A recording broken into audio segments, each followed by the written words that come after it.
Next topic which we have is relative density. What is relative density? In the last class we have seen about the densities of the three states of matter. We have compared the densities of three states of the matter. So on comparing the densities of the three states of the matter, we were able to express, or we were able to conclude that which substance is densest, right? Which substance is lightest, or which substance will be softer, or which substance will be hardest, right? But still, if we want to compare the densities of all the substances, if we want to arrange the densities of all the substances, let's say in the increase order, then how can we do that? In order to compare the densities of the different substances, right, we compare the density with the water first, and comparison of the density with the water, it is called as a relative density. So in words we can say that relative density, it is comparison of density of substance with water. Water we take it as a standard. Water whose density is 1 gram per cc, its density we take it as a standard, and with the help of the water we can compare the densities of all other substances. Let us see the formula to find out the relative density. The formula to find out relative density is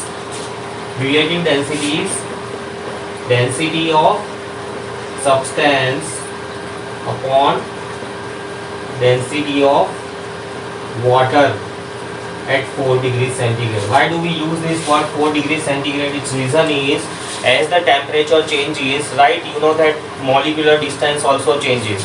When the temperature goes high, molecules also becomes far. So there is a change in density. So that is why we take here some constant temperature, that is 4 degrees centigrade. So this is the density of water at 4 degrees centigrade. Now we know that what is the formula for density? Density is defined as mass upon volume. So mass of the substance upon volume of the substance. We can replace these densities with their formulas. That will be again mass upon volume of water. Here we take equal volume of substance and equal volume of water. Since volumes are equal, we can cancel those terms. We get another formula for the relative density, that is mass of substance upon mass of water, again at 4 degrees centigrade, right? So this is the another formula with the help of which you can find out the relative density.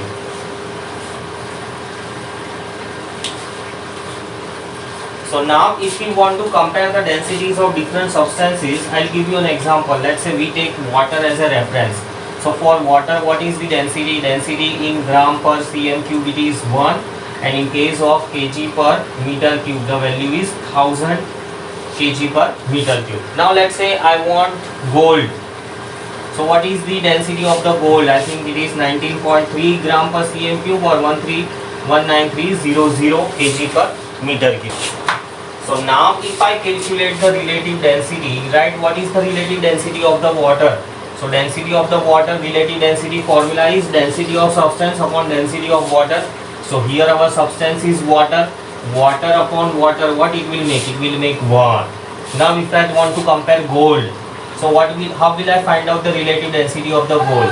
That is density of the substance upon density of water. Density of the substance is 19.3 and density of the water is 1. So here relative density of the gold I get 19.3. Then next, let us say I want to take iron. So for iron I have its density 7.8 or 7800. Either you can take these values or gram per cm cube. Since these values are small, I have taken these smaller values. So for iron, if I compare relative density, what it will be? Density of the substance, right, upon density of the water. So its relative density is 7.8. Now let us say I want to take oxygen. So for oxygen, what is the relative density? For oxygen, relative density is 0.00143, or it will be 1.43 kg per meter cube. So here again, if we calculate relative density, the value will be 0.00143, right? Next, let us say I want to take aluminium. So aluminium, what is its density? Is 2.7 or 2700. So here again the relative density I will obtain as 2.7. Now what can I do with these values? Now these values help me to compare between the various substances. So from these values, what do I conclude? I conclude that the relative density of water, it is how much? 1. Relative density of the gold, it is how much? 19.3. Relative density of iron, it is 7.8. Relative density of oxygen, it is 0.00143, right? Then relative density of aluminium, it is how much? 2.7. So from these values, now I can arrange in ascending or descending order. What can I conclude? I can say that iron density of iron is highest, right? Then next, gold will be the highest density of the gold is maximum. Then the second rank is iron, right? Then the third rank will be aluminium, and then the fourth rank will be for the water, right? And then finally it will be the oxygen.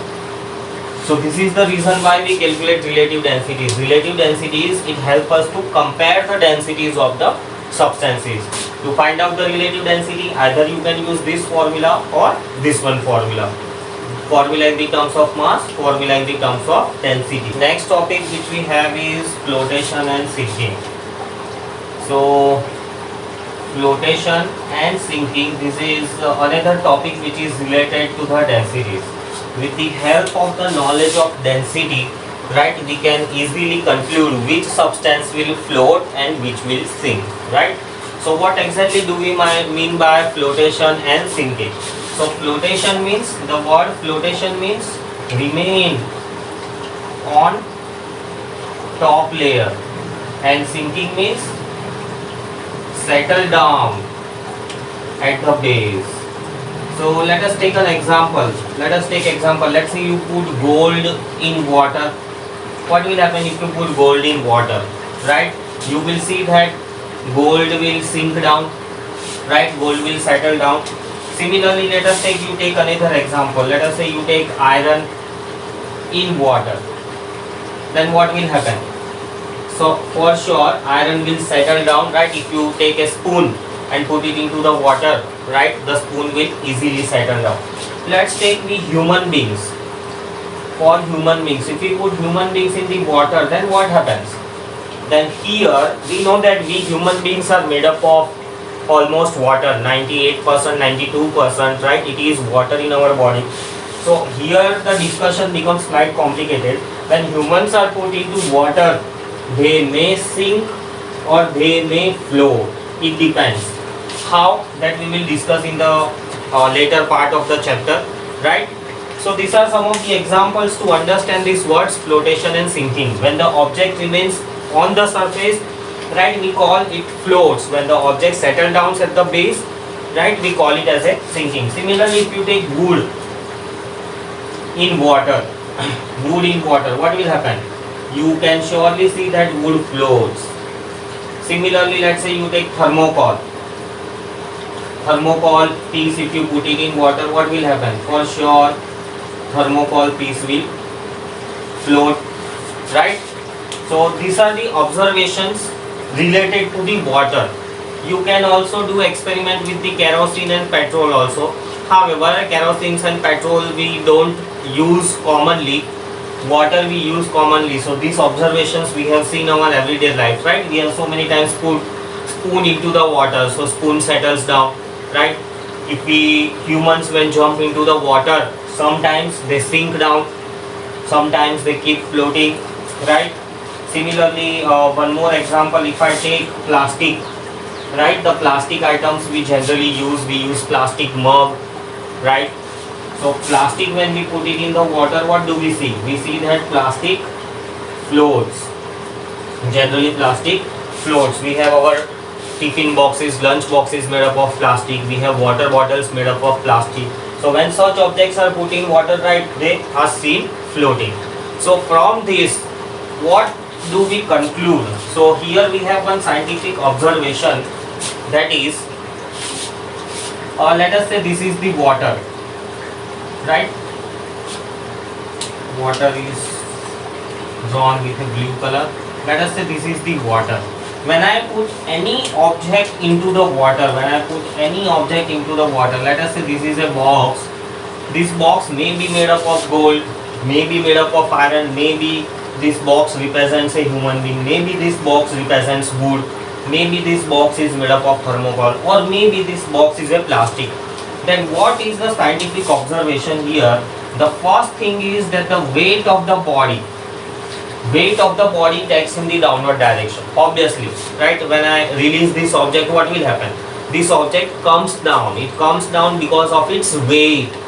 In advanced term, we can say that it comes down because of the gravitational pull of the earth, right? So there is a weight acting in the downward direction, and there is a one more force which is called as a buoyant force. Buoyant force denoted by FB. It acts in the upward direction. Why does this buoyant force comes into existence? Why this force acts in the upward direction? We have a discussion for it, what exactly it is. But let us understand just the observation. When we put any object into the water, there are two forces acting on it. One is weight in the downward direction, another one is the buoyant force in the upward direction. So based on these forces, we have a principle of flotation. What is the principle of flotation? This principle you should remember as it is in words. There are so many questions based on the principle of flotation, so you should understand very well. So principle of flotation, it states that whenever every liquid exerts an upward force on the objects placed in it, this upward force is called as B-U-O-Y-A-N-T, buoyant force, right? This is just similar to the human behavior. Here, how can we compare this principle of flotation with the human behavior? Let's say our home, we have our personal room. When any guest comes, right, what is our common behavior? We generally hesitate to share our room with the someone, right? We don't want to share our bed, we don't want to share our blanket, we don't want to share our towels. Same thing happens with these liquids or substances also. As soon as this box, right, as soon as this substance falls into the water, what water will do? Water, because of, you can say, because of the property of just like a human beings, as our property of repelling to the something new, right? We don't allow guest or any friend generally to share our things. So just with that common nature, water also, it will try to throw away this box. Water don't want that this box should stay inside, right? Hence water will exert a force to the box in the upward direction, and what box will do?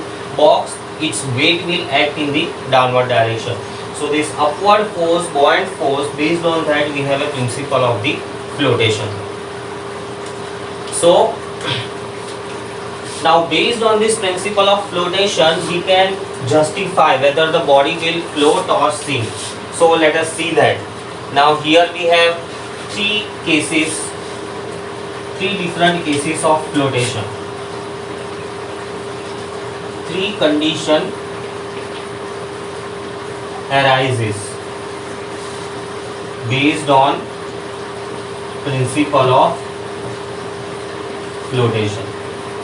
What are these three conditions? So these three conditions, the first condition will be the weight of the body is equal to the buoyant force.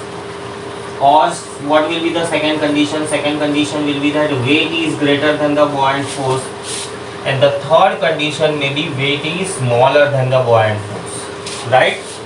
It is not always necessary this both the forces they will be exactly equal to one another.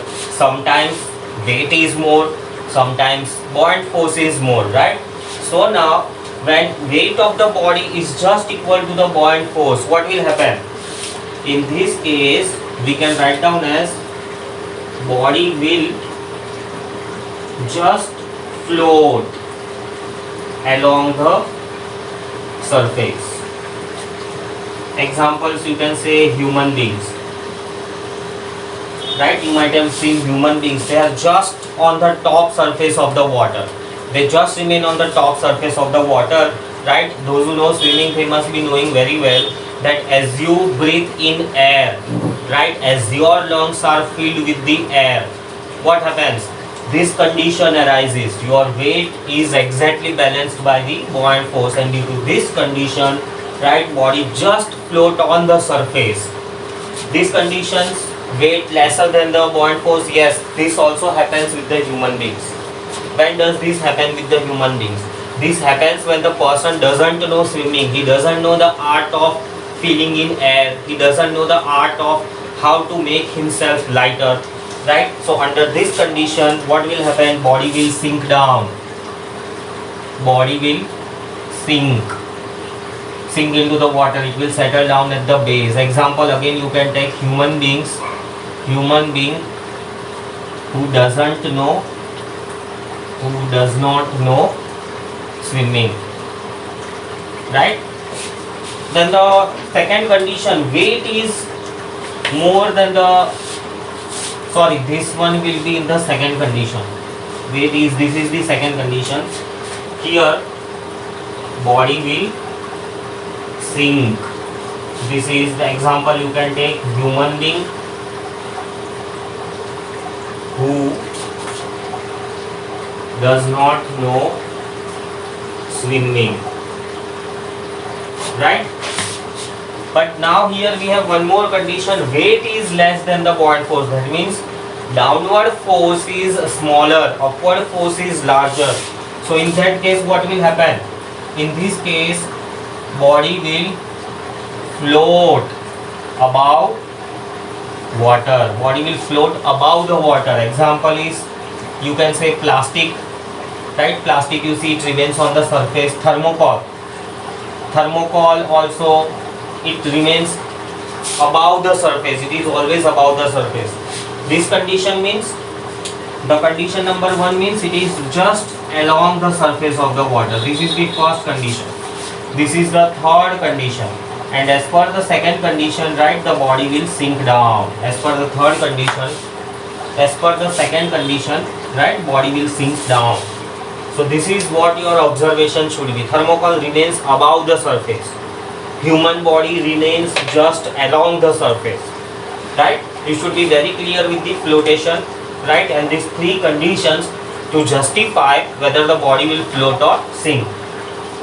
Let us understand the principle of flotation with these examples. Let's say gold. So if you see here, gold, its density is greater than the water, right? Density of the gold is greater than water. And it is our common observation that gold, when you put it in water, you have a gold ornaments, right? Gold ring you have, gold chain you have. So if those things, if you put it in water, what will happen? They will sink down, they will settle down at the base of the bucket.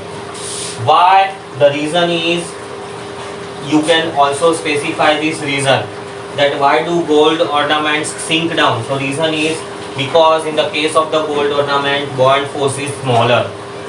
Other reason you can give is, for the gold ornaments, its density is more than the water. Or you can also say relative density of the gold is more than the water, hence it will settle down. But now if you take wood, right, for wood, so if you take wood, what is its density? 0.7, right? So see, wood in water, wood will float. So what reason you will give? Either you can say that for the wood, buoyant force is more, hence it floats. Or you can also say, in case of the wood, its density or its relative density is less than the water, hence it floats.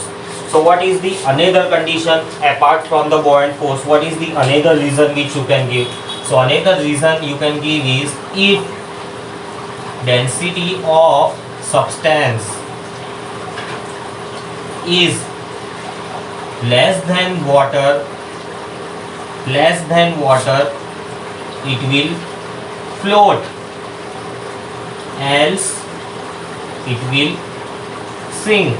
Simple. So flotation and sinking, you can give reason either based on the buoyant force or either on the basis of density, right?